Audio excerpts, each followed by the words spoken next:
Eh bien salut tout le monde, ici Ada, j'espère que vous allez bien. Aujourd'hui on se retrouve pour une nouvelle vidéo. Comme vous l'avez vu au titre, aujourd'hui on va parler d'un PC gamer pour un budget de 1000 €. Bon, en ce moment c'est possible que le budget soit un petit peu plus élevé. Dans l'idée et en général ça coûte 1000 €. Après c'est possible de passer autour des 1100 €. Donc je fais au mieux pour vous donner les meilleurs prix et les meilleures offres. Après sachez quand même que c'est plus cher qu'habituellement et aussi plus long à être livré. Après si vous regardez la vidéo dans plusieurs mois, ça sera bien sûr plus un problème. Donc l'idée de cette vidéo c'est de se concentrer sur un budget qui est de 1000 €. D'ailleurs pour les prochaines vidéos de ce style, n'hésitez pas à me le dire dans les commentaires quel budget vous voulez. Cette fois-ci, je vais faire vraiment pour penser à tout le monde et pour toutes les utilisations. Autrement dit, vous allez avoir la config pour Intel et aussi pour AMD. Avant de commencer, je vous rappelle qu'il faut savoir monter son PC gamer. Donc vous avez mes liens de vidéos tutoriels en description. Au niveau du processeur, on part sur le Ryzen 5 3600, un processeur qui pour moi est largement le meilleur dans cette gamme de prix. Donc je rappelle qu'on va pouvoir le retrouver autour des 190 €. Enfin, ça va dépendre des prix. Sur Amazon, il est à 187, sur LDLC, il est à 220, donc faites attention. De toute façon, en description, j'essaie toujours de mettre les meilleurs prix que je vais pouvoir retrouver. Donc ce processeur il est cadencé à 3,6 GHz, il a 6 cœurs et 12 threads, donc autrement dit pour faire du multitâche c'est vraiment au top. Donc vraiment le gros avantage d'AMD face à Intel c'est que sur le PC on va pouvoir faire beaucoup de choses en même temps. Par exemple jouer un jeu, le filmer et en même temps le streamer, donc ça peut être intéressant pour tout ce qui est streamer. Et ensuite même pour faire des montages photos, des montages vidéo, généralement ça s'en sort beaucoup mieux parce qu'on fait aussi pas mal de choses en même temps. Après en termes de gaming pur et dur ça restera moins bien que chez Intel, même si c'est très léger au niveau des différences de performance. En fonction des jeux ça peut être plus ou moins. Donc pour moi c'est vraiment un très bon processeur. Ensuite au niveau du ventirad vous avez celui d'origine qui fera l'affaire dans un premier temps. Si vous n'overclockez pas généralement il va très bien s'en sortir. Après bien évidemment c'est pas du tout le meilleur. Si vous voulez le changer pour une quarantaine d'euros vous avez par exemple le Hyper 212 RGB de chez Color Master qui sera très bien. Et après si vous êtes un petit peu plus chaud et que vous avez plus de budget, là ça sera hors budget, c'est pour ça que je vais pas trop en parler, mais vous avez aussi et bien sûr des water cooling. Donc voilà pour la partie du processeur, moi personnellement je le kiffe. Ensuite au niveau de la carte mère, l'idéal c'est de partir sur une B450 Tomahawk Max de chez MSI, tout simplement parce qu'on est sur de très bonnes cartes mères qui seront déjà compatibles avec ce processeur, parce que si vous prenez une B450 il faut la mettre à jour, parce que autre exemple d'une autre carte mère, si on prend une B450 TUF, c'est vraiment une excellente carte mère, le rapport qualité-prix est au top du top. Par contre en fonction où vous l'achetez, elle ne sera pas forcément mise à jour, donc si elle est mise à jour n'hésitez pas à la prendre, elle sera moins chère et aussi très performante, mais à l'inverse si vous voulez être sûr et certain d'avoir la mise à jour, les versions max de chez MSI seront mises à jour, c'est sûr et certain. Après si jamais la Tomahawk n'est pas en stock, vous avez aussi les modèles plus, je vous mettrai aussi les deux en description au cas où il y a des ruptures de stock. Au moins pour la carte mère vous ne devrez pas avoir de problème de stock. Ensuite pour la partie de la RAM on va prendre deux barrettes de 8 Go de RAM cadencées à 3600 MHz. En fait l'idée de la RAM au niveau de la fréquence c'est de prendre le plus haut possible, ça c'est vraiment l'idée principale. Après en fonction des prix ça peut beaucoup varier. Donc là par exemple j'ai trouvé des Ballistics RGB en plus de ça, donc personnellement je les trouve très jolies. Elles sont cadencées à 3600 MHz, c'est casse 16 donc c'est vraiment pas mal. Donc celles-ci je vous les mets en description si jamais elles sont en stock. Après sachez aussi qu'il existe les mêmes versions avec 3200 MHz pour un petit peu moins cher, je vous les mettrai aussi. Comme ça si vous êtes vraiment à 15 € près, vous avez le choix au niveau des barrettes. Et ensuite les amis, si vous cherchez vraiment la version économique qui va le plus rentrer dans le budget des 1000 € environ, et bien dans ce cas-ci vous avez les versions non RGB qui sont pareilles, cadencées à 3200 MHz, casse 16, c'est juste l'esthétisme qui va changer. Et aussi et surtout au niveau du prix, là on va passer en dessous des 100 €, donc c'est très intéressant et je vous mets bien sûr ce lien en description qui pour moi au final sont les meilleurs rapports qualité-prix, même si en fonction du design vous pouvez préférer les autres. Alors ensuite pour la partie de la carte graphique, on va bien évidemment partir sur une RX 5700 XT. C'est tout simplement une des meilleures cartes graphiques du marché, je vous ferai bientôt un test de cette carte tout simplement parce qu'elle est excellente. Pour vous donner une idée générale, tous les jeux du moment en 1080p vont tourner à 144 FPS. Autrement dit, vous pouvez profiter d'un écran avec une haute fréquence. Après si vous prenez plus, par exemple un 165 Hz voire même un 240 Hz, ça peut faire l'affaire. Ça va vraiment dépendre des jeux, mais si vous voulez vous donner une idée, 144 FPS c'est atteint sur tous les jeux du moment. Et après tes petits jeux comme Fortnite, CSGO, etc. ça peut passer la barre des 200. Ce qui est bien aussi c'est qu'elle a 8 Go de VRAM en GDDR6, du coup vous avez pas mal de possibilités et même en termes d'évolutivité par la suite ça sera très pratique. La consommation est assez élevée, après ça va encore pour la performance qu'elle nous offre. Sinon au niveau du modèle, je vais vous mettre le modèle Sapphire Pulse qui est vraiment un des meilleurs modèles. Après bien évidemment vous avez le Nitro Plus qui est excellent, par contre en ce moment il coûte autour des 500 € donc c'est beaucoup trop cher. Là le modèle que j'ai trouvé il est à 450 €, c'est cher par rapport à d'habitude, par contre ça va encore au niveau des prix. Et puis là vous êtes sûr d'avoir un bon modèle et personnellement au niveau du design en plus de ça je trouve que c'est vraiment une réussite. Après chacun ses goûts. Donc vraiment pour résumer cette carte elle est jolie, elle est très performante, elle fait à peu près un petit peu moins de performance qu'une 2070S, par contre elle est beaucoup moins chère. Vous tournez tous les jeux en 144 FPS pour du 1080p et vous pouvez aussi tourner en 1440p à plus de 60 FPS sur tous les jeux, c'est pas du tout un problème. Ensuite pour la partie du stockage, là on va viser l'économie mais vous avez plusieurs alternatives. La plus économique c'est de prendre 240 Go de SSD 2.5 pour installer Windows 10 et vos logiciels comme d'habitude. Et ensuite vous prenez 1 Tera de HDD sur le côté, voire voire plus si vous voulez, comme ça vous installez tous vos jeux, etc.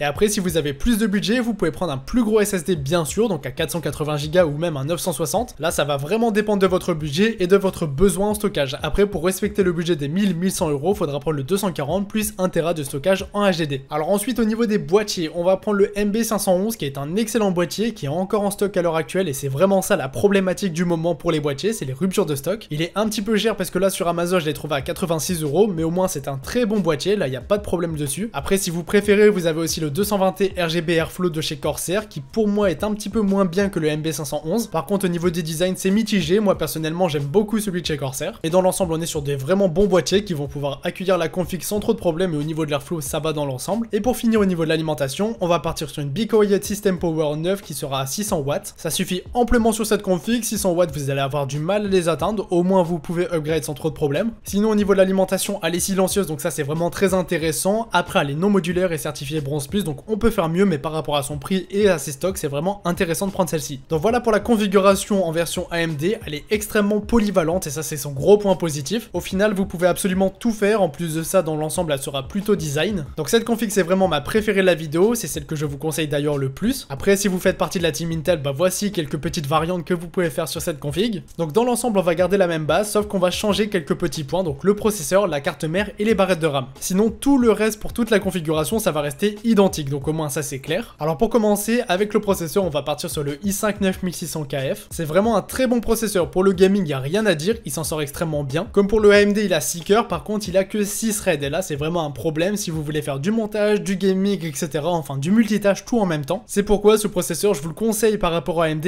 uniquement si vous voulez faire du gaming, et encore personnellement si ça tenait qu'à moi je prendrais quand même le AMD, mais c'est vraiment si vous êtes de la team Intel, bah dans ces cas là prenez celui-ci. Je précise quand même qu'avec le processeur Intel vous allez avoir un gain de performance en termes de gaming d'environ 5 à 15 FPS. Moi personnellement je trouve que c'est pas grand chose par rapport au budget supplémentaire et surtout par rapport au multitâche, on est clairement bridé avec ce processeur, mais bon au moins si vous visez les FPS purs et durs et que vous faites que du gaming, ça peut être plus intéressant en effet de prendre le Intel si le prix est plus correct. Ensuite pour bien aller avec ce processeur au niveau de la carte mère, on va partir sur une Z390 plus gaming de chez TUF. C'est une excellente carte mère, par contre le problème avec les cartes mères de chez Intel c'est que généralement ça coûte plus cher, et là c'est pareil, ça coûte environ 170 euros la carte mère. On peut peut-être trouver un petit peu moins cher, mais dans l'ensemble c'est ce budget là qu'il faudra consacrer, et là c'est vraiment cher parce que AMD ça coûte environ 120 euros, voire 100 euros en temps normal. Donc là c'est pareil, le processeur coûte plus cher et la carte mère aussi. Ensuite petit bémol c'est que vous devez prendre aussi un Ventirad, donc là on peut prendre le Hyper 212 RGB ou un BeQuiet Pure Rock par exemple, parce que tout simplement le Ventirad d'origine n'est vraiment pas bon et je vous le conseille pas de le garder. Par contre pour finir on peut au moins faire des économies au niveau de la RAM parce que les fréquences sont moins élevées, donc dans ces cas là on peut réduire le budget pour la RAM, mais on prendra les mêmes que tout à l'heure en plus basse fréquence. Donc voilà pour la config Intel et voici pour la config AMD. Vous l'avez compris, je vous conseille vraiment de prendre la config AMD, tout simplement parce qu'en termes de rapport performance-prix elle est vraiment bien au-dessus. Donc voilà pour ces configs les amis, et voici pour cette vidéo. Donc en description vous allez retrouver tous les liens nécessaires pour vous faire les mêmes configs PC. Si jamais ça vous a plu n'hésitez pas, un pouce bleu ça fait toujours plaisir et ça m'aide beaucoup. Donc moi je vous laisse là-dessus, c'était Yada, on se dit à la prochaine pour une nouvelle vidéo. Salut tout le monde!